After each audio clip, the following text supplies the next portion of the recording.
Hello and welcome to Moms Without Time podcast, a show where two moms share their own experiences, thoughts, ideas, and tips on all things being a mom. Come listen in and be part of our conversation where we discuss the hard stuff, The fun stuff. and the not so talked about stuff. Motherhood is a tremendously rewarding and beautiful journey, and we want to share it with you. Welcome everyone. We are Moms Without Time podcast, and we are so excited to be starting this podcast. We want to talk about what the podcast is? Yeah, this podcast is just to introduce ourselves today, talk about how we felt becoming mothers for the first time, and just want to introduce our lives and what we do. Yeah, we're definitely here to share our experiences, what we've learned from each other, what we've learned from other moms, and we're just like ready to have conversations about it all. So we can talk about how we actually know each other. Yes, let's start with that. If you know us already, you know that we're related. Yeah. We're sisters. Yep. It's kind of a interesting story because we're cousin sisters. Yes, cousin sisters. So we're cousins, but we're sisters. If that makes sense. Yeah, I was gonna say if I don't know someone, I just Say say sisters. Yeah. But then when somebody knows us, it's like, do I say cousin? Do I say sister? We're definitely sisters. So, yeah, we grew up in Houston. Yes. And she moved away from me. In Dallas now. Yeah, and I stay in Houston and live a little bit north of Conroe. But so we're just gonna kind of introduce ourselves separately. Okay. I can go Sounds good. first. Yeah. Go Okay. ahead. So I have been married about 9.5 years now. Mhm. We're gonna be 10 years Wow. this year That's in August. a That's long time. Ooh, long time with that guy. You know that guy. But no, he's great. He's an awesome dad, awesome husband. And we have two beautiful girls, Maya and Juliet. Yes. Maya's 3 and Juliet is just turned 1. So Both so adorable. yeah, we have our hands full with them for sure. That's Full for sure. energy. Yes. And so, but I've learned a lot with them. Becoming a mom has been crazy. I have a lot more history when it comes to baby making that we'll probably get into in the future. Yeah. Miscarriages and things like that, but that'll be for another time. So another thing about me is I'm a nurse practitioner. I was a nurse for about 8 years, and then I became a nurse practitioner. So I do home health nurse practitioning, and I love it. It's kind of hard sharing that time away from my babies, but we both are working mamas. So that's a little bit about me. Okay. I like that. So, Monica, raised in Houston, moved to Dallas. Now everybody hates me. We just hate that you moved so far away from us. I met Victor when I was in college, and then we decided to get married. So that's why I live in Dallas. And now we have a little 11-month-old daughter, Millie, and she is not like me at all. Aww. She's a lot like both of y'all. She is awesome. But that's how I became a mom. So I'm a fairly new mom. Yeah, she'll Trying be to- 1 next month. Yeah. Planning her first birthday during a pandemic. Not so fun. I went to college, graduated in healthcare, something healthcare. Mm-hmm. And then now I work for a big medical center. So just trying to getting my master's degree in business and hopefully trying to climb that ladder. Oh yeah. I think our parents really instilled us to be hardworking women. Yes, we're very independent. Very independent. I mean, we depend on our husbands like crazy. Like, how could we do mom life without them? Yes. Shout out to single moms, because seriously, the times that I kind of do it by myself, it's really hard. But yeah, definitely have always been independent, wanting to work, climb up the ladder. We're both similar in that way. Very career driven, very wanting to continue education, but also wanting to quit education. Why am I still in school? But like, can I do another year? Can I do another degree? So And like that's every other week is like, I should probably quit and be a stay-at-home mom. yes, Such a struggle, for sure. yeah. So now I work from home. So my job has me remote, and it's been awesome. But I take care of Millie full time too. So that's been a struggle in itself. So yeah, I do it every day. Yes. We're always messaging each other like, oh my gosh, today this and this happened. So we'll be sharing that a lot with you guys. But we're going to discuss about our thoughts when we first became moms. I mean, Monica wasn't too long ago. I mean, a year ago. It's kind fresh in my mind. Yeah, mine was 3 years ago. So we'll talk a little bit about that. So, when I first became a mom, Jonathan and I really had a longing for a baby for years. And so, I kind of, when I was pregnant, I did so much research. It was really bad. Like, I don't know if I had so much anxiety about all the new stuff that was to come, but I researched so much that I would just like overload on everything that had to do with being a mom. And so, but when she first came, oh my gosh, there's nothing that can ever replace the feeling, you know? And so for sure, like nothing can replace that. And, but once she got here, everything was so new and everything was so like unknown, you know, that I researched even more. Like I joined like the mommy blogs and those forums and things. And oh my gosh, I eventually, it was good for me, but I did have to unfollow for a while because it was way too much. In too deep? I was in too deep. And so, but the good thing about me is that I did reach out to a lot of my friends that were moms first. You know, I have a very close group of friends that we've grown up since middle school. So we've known each other for like 20 years. I'm not giving away my age, but but they became moms before me. And so I have always been the type of person that asks questions. Like everyone's different, and I have always bothered people. Like I'm going to ask all the questions. What about this? What do I do about that? What's going on? You know, right. And you know, I even have a nursing background. I was a registered nurse at the time, and I still had so many questions. Like, just because you're a nurse doesn't mean you know how to be a mom, right? You know? So it was very helpful for me to have a group of fellow moms to give me advice. And I always took the advice. Like, I always took it to heart. You know what I mean? Yeah. And Tried so, it. So for me, oh my gosh, I think for me, it was an overload of information. And it made me a little anxious at the beginning, and just, I don't know, I try to be perfect.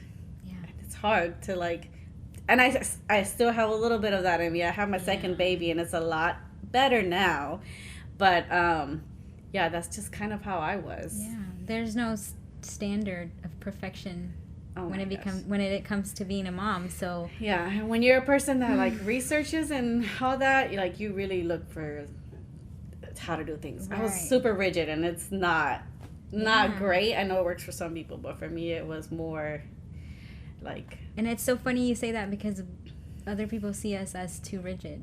You know, because we are a little still. Yes, our husbands make fun of us because we're kind of crazy. I know my husband's like. What he used to call Maya the blog baby or something like that because I'm telling you, I was always on it. And so I just, oh my gosh, I'm kind of glad I'm not like that anymore. But you became a mom the second time. So how did that feel? The second time was a lot easier. Not easier, because everything is just a different version of easy and hard. But I had no longer followed things, I wasn't Googling as much, and I kind of, had Maya, so I had a lot of experiences through her. So with Juliet, I definitely wasn't as anxious. You're more trusting in your instincts. Yeah, I think so. I still have a lot of doubts and, the mom guilt that we talk about, but it's better. Yeah. What about you?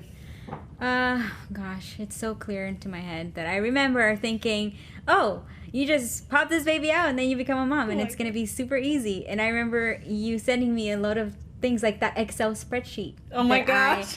I was like, so there's this Excel spreadsheet, and it was just like all the supplies and products that I needed to have for the baby before she got here. And I was looking at that sheet and I was like, okay, I'll do it later, And then later on, I realized, okay, maybe I need to get onto it. Bought all the stuff. I probably overwhelmed you. I'm sorry. I bought all the stuff and I really thought that I was ready. I was so confident in my ability to be a mom because I knew how to do it, right? And I was like, I have all the stuff, so what else am I going to be missing? But then an hour later after birth, like literally an hour after I just birthed Millie into life, I remember FaceTiming you, and I'm like, what am I supposed to do with this child? And why am I not feeding her right? Yeah. So I think mine was definitely more like a slap in the face of how hard it was going to be, because I didn't prepare myself enough when I was pregnant, or I didn't feel prepared enough. But now, fast forward, 11 months, I'm like, if I had to do it again, it would probably be the same way. Yeah. But I think the shock wouldn't come as hard, because I realized that it's going to be hard every step of the way. And it's just a challenge. Yeah, definitely the first baby gives you that reality check. Like, what am I doing? Yeah. So, yeah, it was a little hard at first. I didn't feel like I was prepared enough. And I'm the type of person, you give someone a manual and you say, you build X, Y, and Z. I'll build you X, Y, and Z. But then you tell somebody that you need to do X, Y, and Z without one. I don't think I'm capable of doing anything that comes out of my mind. So and that's what mothering is. It's like you just have to follow your instincts. And I think I didn't have that. Didn't feel like I was capable of following my instincts. Yeah. But it's gone better now. Yeah. The anxiety's kind of lowered. And also I have a very, not to brag, but like a very chill daughter. So I'm always like, why am I stressing out about her? Because she's just staring at me like, she's amazing. You're crazy. I love her so much. She's so amazing. I don't know, but it's been amazing. And I think that if I had to repeat that experience, and like I said, I think the shock wouldn't be as hard. Mm-hmm. But I probably would still feel unprepared, because I think that we always just feel like we could do more. Yeah. Yeah. Yeah, with the second one, there's definitely like,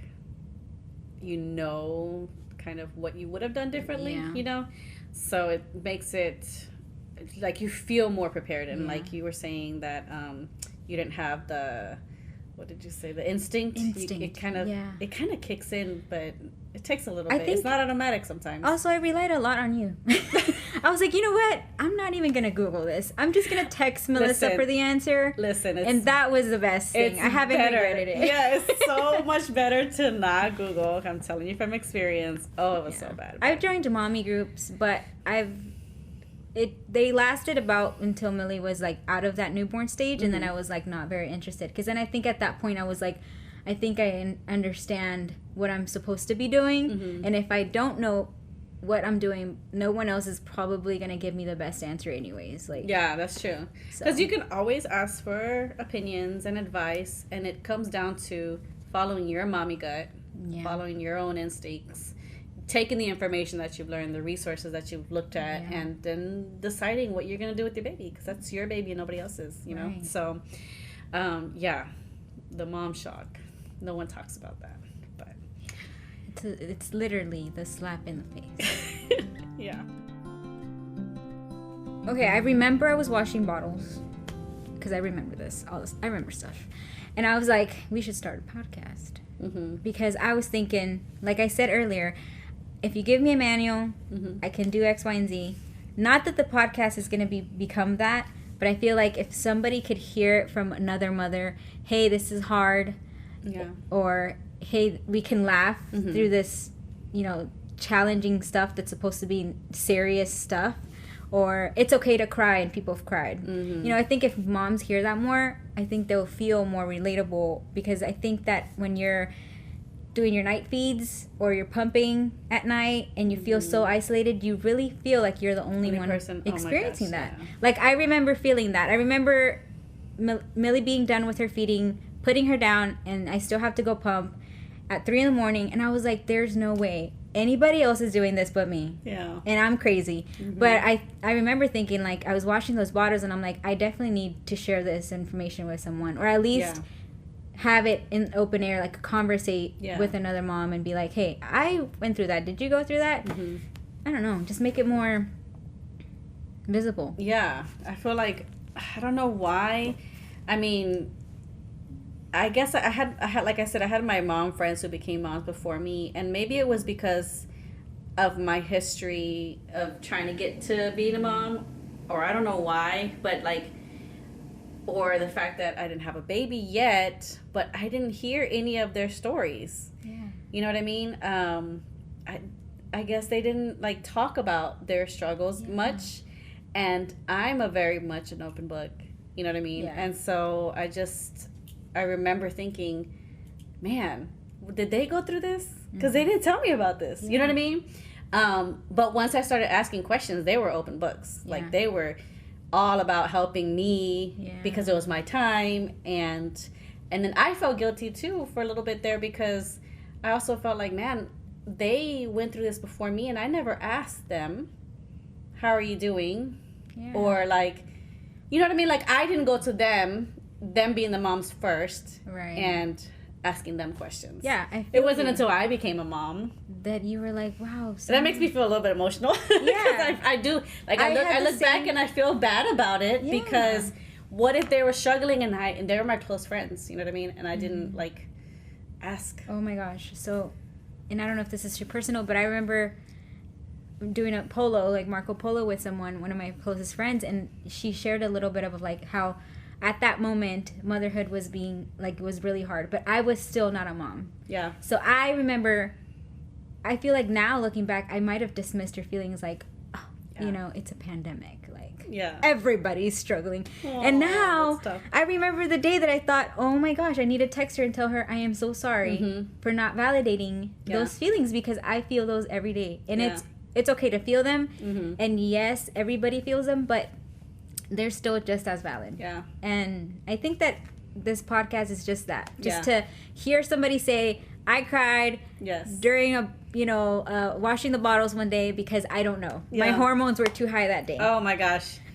and seriously, we're going to talk about, like, everything. Yeah. So hopefully you guys enjoy the conversations that we're having. We are, of course, sisters, but we have very much different experiences being a mom, but a lot of the same experiences, and like everybody else. So hopefully you learn, or at least feel, like you said, validated, or get those feelings out. And we bounce off tips to each other, which is what we're going to share with them too. But we don't always choose the same routes. Yeah, you know? for sure.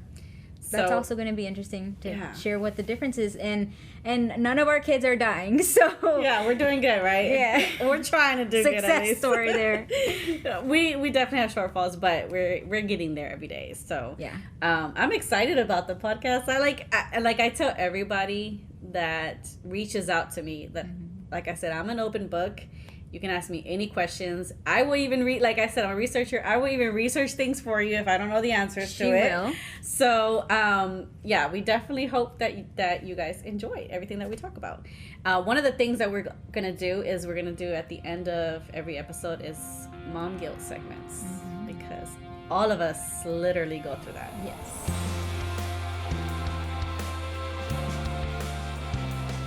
So we all have mom guilt. We all want to talk about what makes us guilty, what makes us feel not enough of a mother, or not enough of a good mother. And you feel that, and then you look back and you're like, I know it's not logical to feel that way, because it's not that we're not doing enough, we're probably doing more, but it's okay to feel that way, because we want the best for our children. And it's every day, every week.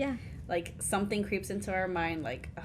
It's harder with social media, because you see all the perfect side of everybody's life, and not all the, the dark, dirty. Yeah. And so, like, when somebody's cutting dinosaur-shaped food snacks for your kid on TikTok, or their kids on TikTok, and you're like, I don't do that. Definitely don't do That's that. mom guilt, you know?